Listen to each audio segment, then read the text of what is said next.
neighborhoods, they don't respect us. I responded to somebody who was a gunshot victim.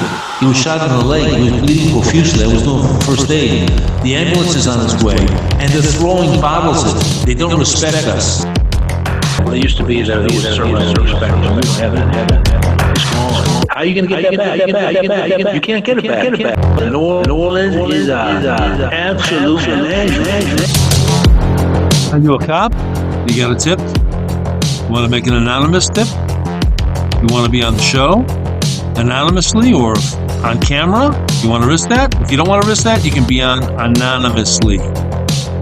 We can read your message over the air, or you can come on voice only on Blue Line Confidential, Ocaso Media, gmail.com. It's OCASO Media, gmail.com.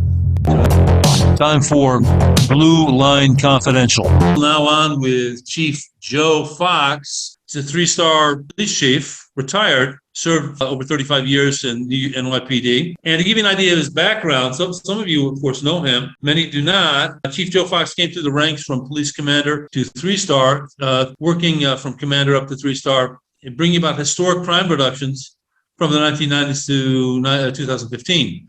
He has a record for the longest serving borough commander for 11 and a half years in Brooklyn South, which had approximately 2,600 police officers and over 2.5 million people and their safety. This included 13 precincts, ranking the top half in crime reduction, if not number 1 and number 2 for those 8 borough commands in New York City.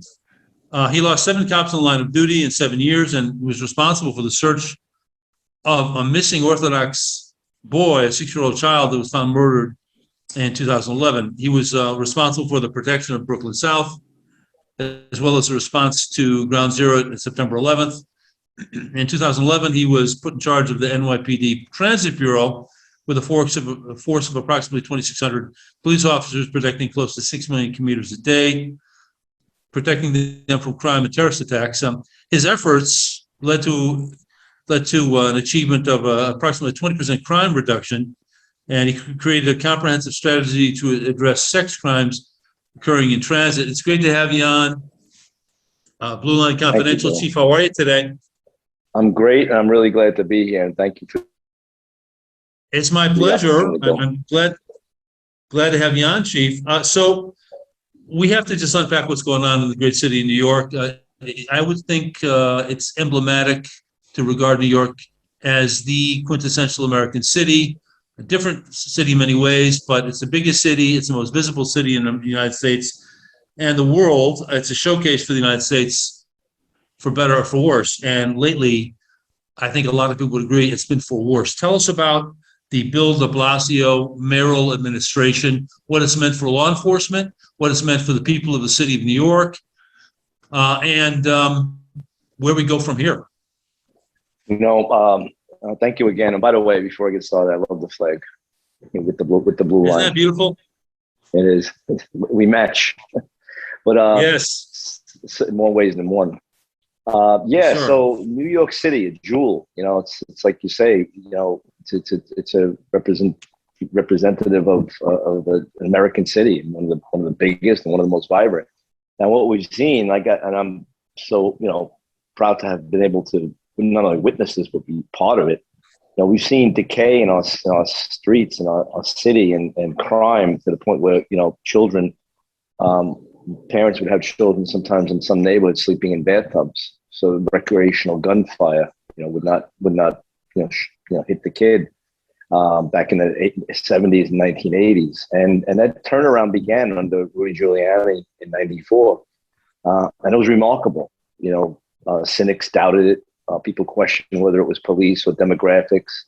There was a lot of things. It was all driven by what police officers in the NYPD did. With the backing of Mayor Giuliani, Mayor Bloomberg, the district attorneys, the council. It was a perfect match. And we created this jewel. And then 2014, Mayor de Blasio came on with a far further left agenda than probably even the people who voted for him anticipated, and it didn't happen overnight, but we started to see things. We started to see police officers not being supported.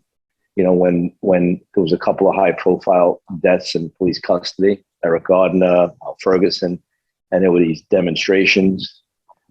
His language, as well as other city leaders, was not that of a leader. Language was, instead of, for example, when Gardner, when the police officers were not indicted, instead of coming out like a leader should come out and say, this is our criminal justice system. We trust it. We live by it. We honor it. And we move on from here. He came out and said, our city mourns today. He was a good man. So what did the people who were out demonstrating in the streets here? That it's even worse than they believed it was, because the New York City mayor was saying so. And sure enough, two police officers, one Jin Lu and Rafael Ramos, were executed, assassinated. And I remember seeing the mayor's face and some of the other electeds, and even me, felt slightly at the hospital, at Woodhull Hospital. And, if I could read into what they were thinking, what I guessed was that they were thinking was, oh my, what we say matters. And yeah, what you say matters. But that wasn't enough of a lesson.